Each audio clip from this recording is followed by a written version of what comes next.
ಅತ್ಯಂತ ಭಕ್ತಿ ಸಡಗರದಿಂದ ಮೈಸೂರಿನ ಹೃದಯ ಭಾಗ ಅಂದರೆ ಐತಿಹಾಸಿಕ ಅಂಬಾವಿಲಾಸ ಅರಮನೆಯ ಮುಂದೆ ಈ ಒಂದು ಧಾರ್ಮಿಕ ಮತ್ತು ಆಧ್ಯಾತ್ಮಿಕತೆಯ ಶ್ರೇಷ್ಠತೆಯನ್ನು ಸಾರುವಂಥ ಸ್ತುತಿಶಂಕರ ಕಾರ್ಯಕ್ರಮ ಸ್ತೋತ್ರ ಸಮರ್ಪಣೆಯ ಈ ಒಂದು ಮಹಾ ಕಾರ್ಯಕ್ರಮ ಆಯೋಜನೆಯಾಗಿದೆ.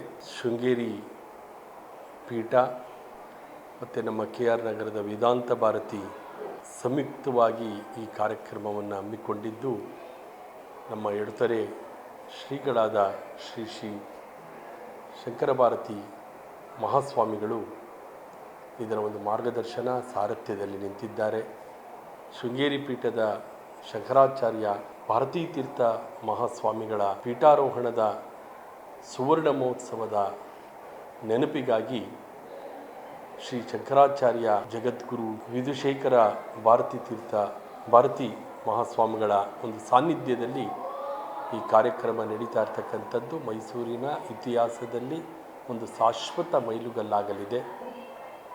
ಶಂಕರರ ಭಕ್ತರಿಗೆ, ಶಾರದೆಯ ಜಗನ್ಮಾತೆ ಶಾರದೆಯ ಭಕ್ತರಿಗೆ ನಿಜಕ್ಕೂ ಒಂದು ರೋಮಾಂಚನದ ಕ್ಷಣ. ನಾಳೆ ಮಧ್ಯಾಹ್ನ 4 ಗಂಟೆಯಿಂದ ಇದು ಪ್ರಾರಂಭ ಆಗುವಂಥ ಕಾರ್ಯಕ್ರಮ 7 ಗಂಟೆಯವರೆಗೆ 7:30-8 ಗಂಟೆಯವರೆಗೆ ಈ ಕಾರ್ಯಕ್ರಮ ನಡೀತದೆ. ಸ್ತೋತ್ರ ಪಠಣದ ನಂತರ ಪೂಜ್ಯ ಶ್ರೀಗಳ ಒಂದು ಆಶೀರ್ವಚನ ಇರುತ್ತೆ, ಮಹಾ ಆಶೀರ್ವಚನ. ಸುಮಾರು 40,000-50,000 ಪಾರಾಯಣಕರ್ತರನ್ನು ನಾವು ನಿರೀಕ್ಷೆ ಮಾಡಿದ್ದೇವೆ. ಆಧ್ಯಾತ್ಮಿಕ ಕ್ಷೇತ್ರದತ್ತ ಶ್ರದ್ಧೆ ಇಟ್ಕೊಂಡಿರ್ತಕ್ಕಂಥ ಅನೇಕ ಭಕ್ತರು ಮತ್ತು ಆಸ್ತಿಕ ಬಂಧುಗಳು ಇದರಲ್ಲಿ ಭಾಗವಹಿಸುವಂಥ ಒಂದು ನಿರೀಕ್ಷೆ ಇದೆ. ಈ ಒಂದು ಕಾರ್ಯಕ್ರಮದ ಮಹಾಪೋಷಕರಾಗಿ ನಮ್ಮ ಯದುವಂಶದ ರಾಜಮಾತೆಯವರಾದ ಶ್ರೀಮತಿ ಪ್ರಮೋದಾದೇವಿ ಒಡೆಯರ್ರವರ ಒಂದು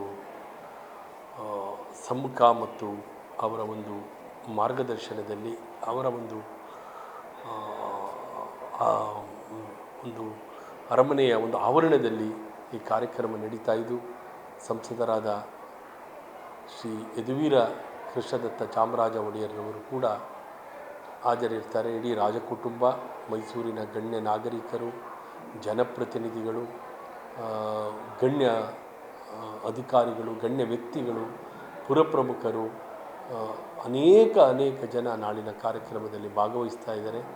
ತಾವೆಲ್ಲರ ಹೆಚ್ಚಿನ ಸಂಖ್ಯೆಯಲ್ಲಿ ಬಂದು ಈ ಸ್ತುತಿಶಂಕರ ಕಾರ್ಯಕ್ರಮ ಅಭೂತಪೂರ್ವ ರೀತಿಯಲ್ಲಿ ಯಶಸ್ವಿಯಾಗಿ ನಮ್ಮೆಲ್ಲರ ಮನಸ್ಸಿನಲ್ಲಿ ಸಾರ್ಥಕ ಭಾವ ಮೂಡಿಸುವಂಥ ಒಂದು ಅದ್ಭುತ ಕ್ಷಣಗಳನ್ನು ಭಕ್ತಿ ರೋಮಾಂಚನಗಳಿಂದ ಅನುಭವಿಸೋಣ.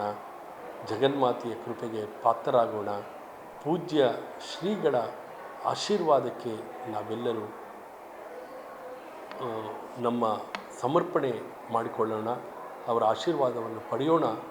ಈ ಸ್ತೋತ್ರ ಪಠಣದ ಮೂಲಕ ನಾವು ಒಂದು ಉದಾತ್ತ ಆಧ್ಯಾತ್ಮಿಕ ಉದ್ದೇಶವನ್ನು, ಲೋಕ ಕಲ್ಯಾಣಕ್ಕಾಗಿ ಕಲ್ಯಾಣ ವೃಷ್ಟಿ ಅಂತ ಶ್ರೇಷ್ಠ ಒಂದು ಸ್ತೋತ್ರವನ್ನು, ಶಂಕರಾಚಾರ್ಯರ ಸ್ತೋತ್ರವನ್ನು ಪಠನ ಮಾಡುವ ಮೂಲಕ ಒಂದು ಆಧ್ಯಾತ್ಮಿಕ ಸಂದೇಶವನ್ನು ಜಗತ್ತಿನ ಒಳಿತಿಗಾಗಿ, ಸಮಾಜದ ಒಳಿತಿಗಾಗಿ, ದೇಶದ ಸಜ್ಜನರ ಒಳಿತಿಗಾಗಿ, ದೇಶದ ಅಭಿವೃದ್ಧಿಗಾಗಿ, ವಿಶ್ವದ ಶಾಂತಿಗಾಗಿ ನಾವೆಲ್ಲರೂ ಈ ಒಂದು ಅಭೂತಪೂರ್ವವಾದ ಸಂದರ್ಭದಲ್ಲಿ ಸಮಾಗಮಗೊಳ್ಳೋಣ ಅಂತೇಳಿ ನಿಮಗೆಲ್ಲರಿಗೂ ಶ್ರೀಗಳ ಪರವಾಗಿ, ಶ್ರೀಮಠದ ಪರವಾಗಿ, ವೇದಾಂತ ಭಾರತೀಯ ಪರವಾಗಿ ಮತ್ತೊಮ್ಮೆ ಹೃತ್ಪೂರ್ವಕವಾದ ಸ್ವಾಗತವನ್ನು ಭಕ್ತಿಯಿಂದ ವಿನಯಪೂರ್ವಕವಾಗಿ ಕೋರ್ತಾ ಇದ್ದೀನಿ. ನಮಸ್ಕಾರ.